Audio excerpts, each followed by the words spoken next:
Assalamualaikum warahmatullahi wabarakatuh. Bismillahirrahmanirrahim. Wassalatu wassalamu ala rasulillah. La haula wala quwata illa billah. Wa ba'du. Segala puji bagi Allah.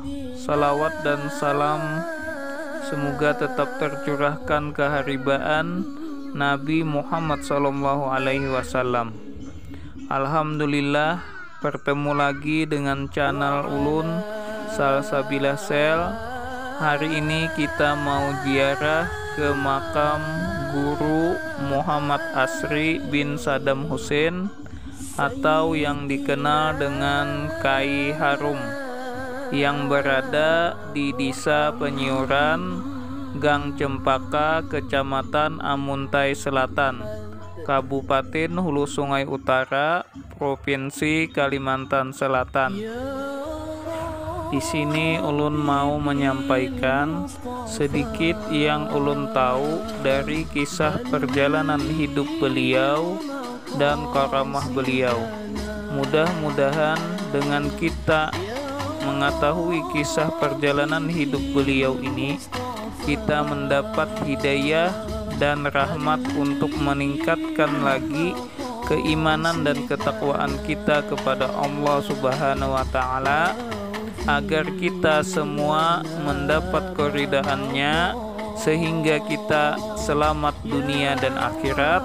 Amin amin amin ya rabbal alamin. Beliau adalah seorang guru makrifat yang terkenal di seluruh Kalimantan. Banyak datang menuntut ilmu, mengambil berkah dari beliau.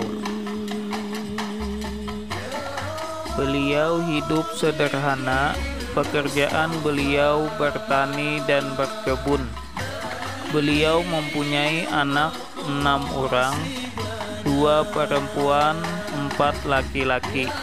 Tetapi anak-anak beliau telah berpulang ke rahmatullah lebih dulu.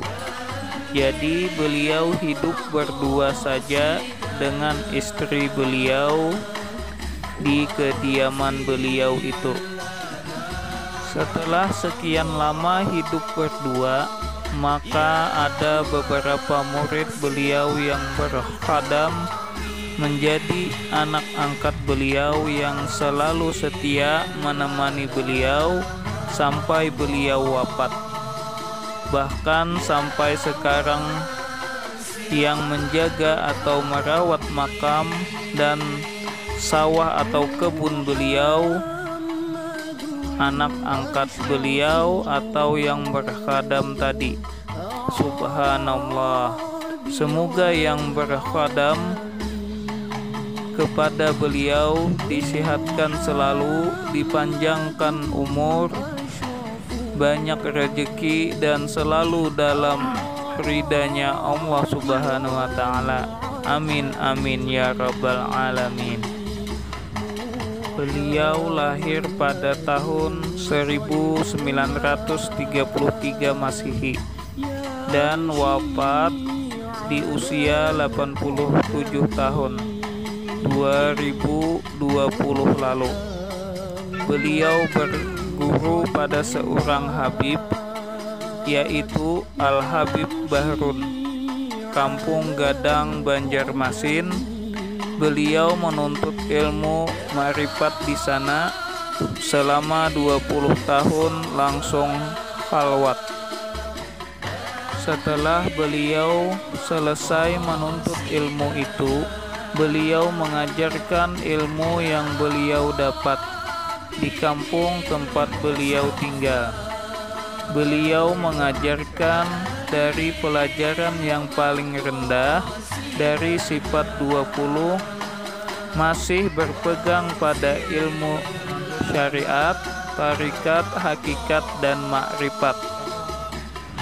Nah, mudah-mudahan kita bisa mempelajari dari keempat tingkatan itu dan bisa mengamalkannya untuk mendapatkan keridhaan Allah Subhanahu wa Ta'ala. Amin amin ya rabbal alamin. Adapun pengertian dari keempat ilmu tersebut, seorang syariat menyaksikan dengan percaya apa yang didengar dan dibacanya.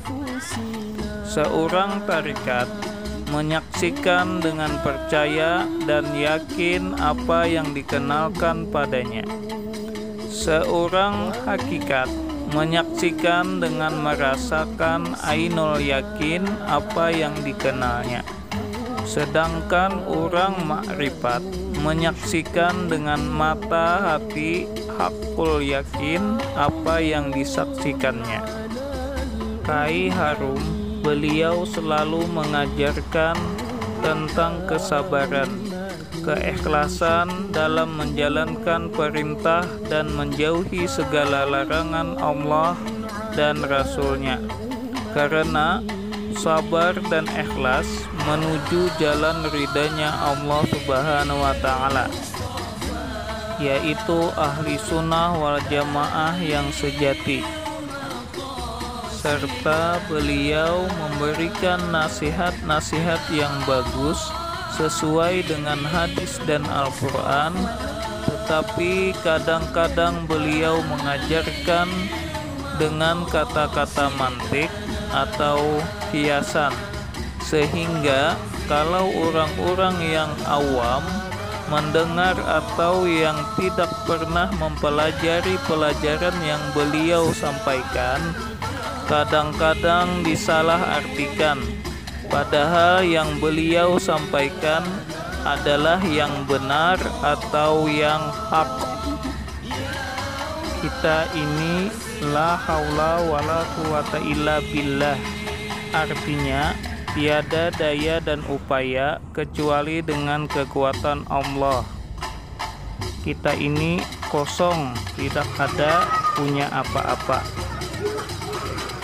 Seperti halnya dengan kata-kata ruh, kita punya Allah, jasad kita punya Allah, akal kita punya Allah, harta kita punya Allah, istri atau suami kita punya Allah, anak kita punya Allah, orang tua kita punya Allah, kerabat kita punya Allah. Masya Allah, ternyata benar kita tidak ada punya apa-apa. Adapun menurut sahabat Nabi Umar bin Khattab, ilmu ada 3 tahapan. Jika seseorang memasuki tahapan pertama, dia akan sombong. Jika dia memasuki tahapan kedua, dia akan tawadhu, rendah hati.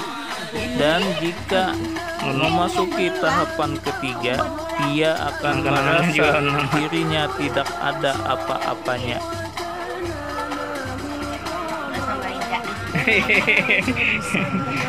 Adapun tentang karamah beliau, karamah beliau yang pertama yaitu badan beliau berbau harum atau berbau wangi. Apalagi ketika beliau berkeringat sangat harum tercium. Subhanallah. Karamah beliau yang kedua, tempat khalwat beliau di bawah tanah yang berukuran kurang lebih mulai sama Indah lah, lebar 1 meter dan panjang 3 meter. Ada apa tebut lah, biar lah.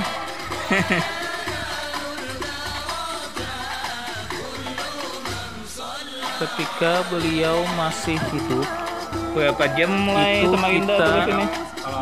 masuk ke dalam sangat terang, seperti kita lihat waktu malam hari, seperti disinari bintang-bintang dan bulan saja.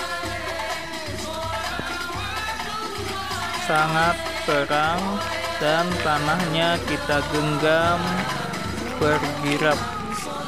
Padahal tidak ada alat penerang pun di dalam khalwat itu.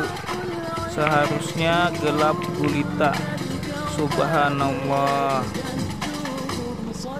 Karamah yang ketiga, orang-orang banyak meminta berkah hajat kepada beliau, kebanyakan kabul. Itulah sedikit kisah sejarah dan karamah beliau. Semoga video ini bermanfaat bagi kita semua. Semoga kita semua dipanjangkan umur, disehatkan badan, mendapat rezeki yang banyak, bisa menjalankan perintah-perintah dan menjauhi segala larangan Allah dan Rasul-Nya sesuai dengan pedoman kita Al-Quran dan hadis. Amin amin amin ya rabbal alamin. Kiranya hanya sampai di sini penyampaian ulun.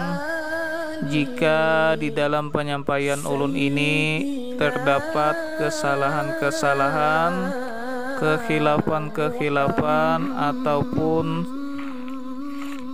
kejanggalan-kejanggalan, baik disengaja ataupun tidak disengaja, ulun banyak-banyak minta ampun, minta maaf, minta ridha dunia akhirat.